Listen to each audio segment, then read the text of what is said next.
Perkenalkan, nama saya Vergino Mandoka dengan NIM 230211060074 dari kelas A Keamanan Cyber. Saat ini saya akan melakukan demo virtual machine menggunakan Linux. Sebelumnya saya telah menyiapkan VirtualBox dan image ISO Linux. Untuk Linux sendiri saya akan menggunakan Linux Mint versi XFCE 64 bit. Langsung saja kita buat virtual machine baru.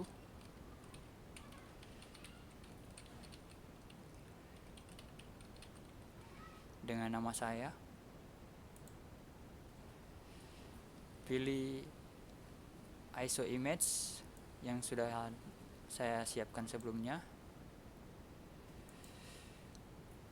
Masukkan password untuk username, vbox user. Untuk jumlah CPU saya akan alokasikan 2, dan untuk base memory saya akan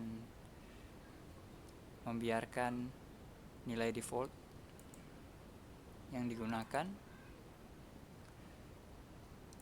Untuk virtual hard disk kita set tidak menggunakan virtual hard disk.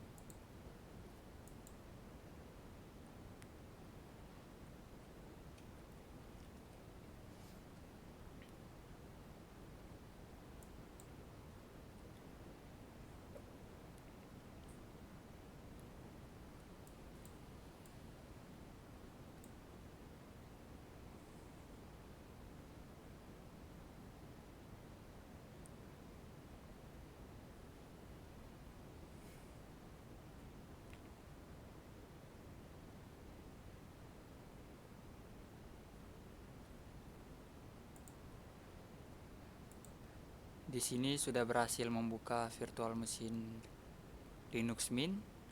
Untuk tampilannya bisa dilihat, tampilannya hampir mirip seperti OS Windows dengan taskbar di bawah, dengan menu yang ada di sisi paling kiri.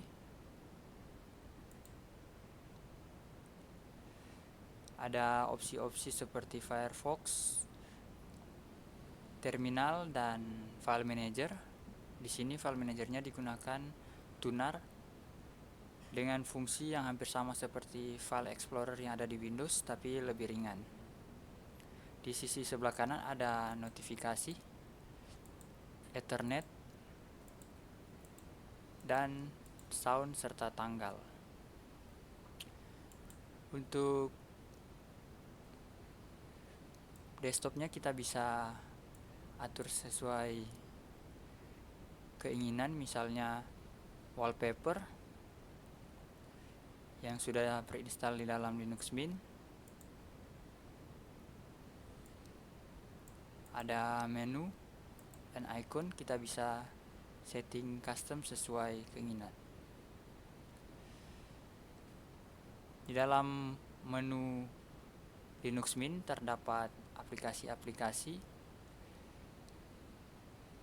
misalnya ada Thunderbird Mail, Pix, Rhythmport, kalkulator, software manager, dan task manager.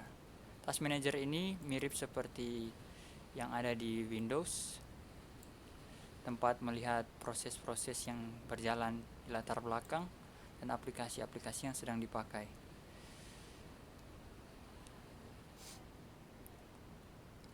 Dalam posisi idle, Linux Mint ini memakai sekitar 400 MB RAM,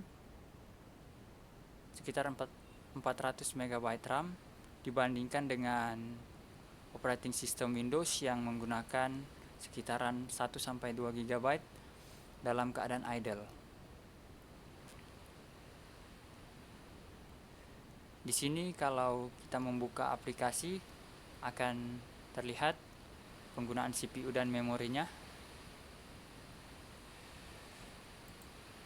Dan untuk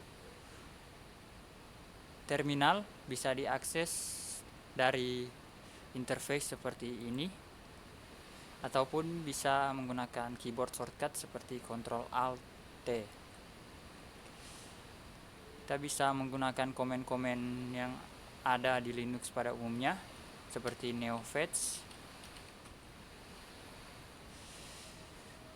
df-h untuk cek storage, free h untuk cek RAM, uname a untuk info kernel,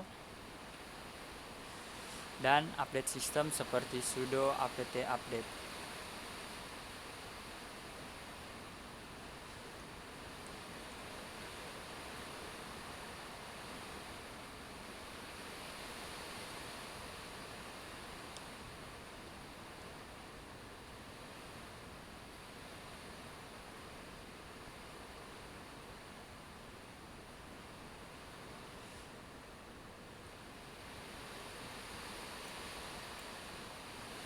Kita bisa mengakses aplikasi dari terminal ataupun dari interface seperti tunar tadi, bisa diakses dari interface, dari menu, ataupun dari terminal.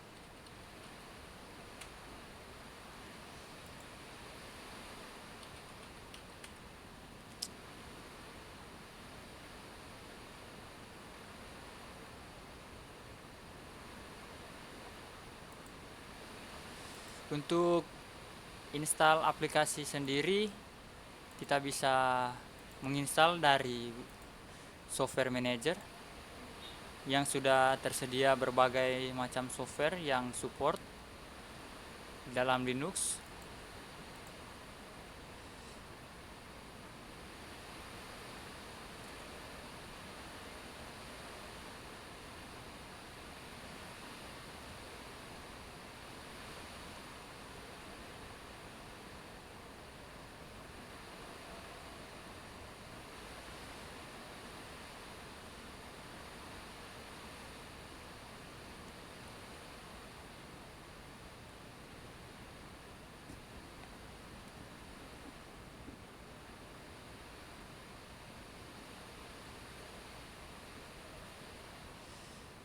Di sini kita bisa lihat ada Steam, VLC, GIMP, KibiTorrent, Sublime, Google Earth, berbagai macam aplikasi yang sudah support ada di sini. Untuk kelebihan Linux sendiri, yang pertama yaitu gratis. Berbeda dengan OS Windows yang membutuhkan lisensi berbayar, hampir semua Linux itu bebas di-download dan digunakan. Selanjutnya ringan dibandingkan OS Windows. Linux cukup ringan karena tidak memiliki banyak bloatware dan cenderung aman dari virus meskipun tidak menggunakan antivirus eksternal. Dan keunggulan yang paling penting dari Linux dibandingkan Windows yaitu open source, di mana pengguna bisa bebas mengkustomisasi OS-nya. Kekurangan dari Linux sendiri yaitu tidak memiliki Microsoft Office atau Adobe native, dan game AAA masih terbatas dengan driver yang masih kalah dari Windows, dan tentunya kurva belajarnya yang tidak semudah Windows. Sekian dari saya, terima kasih.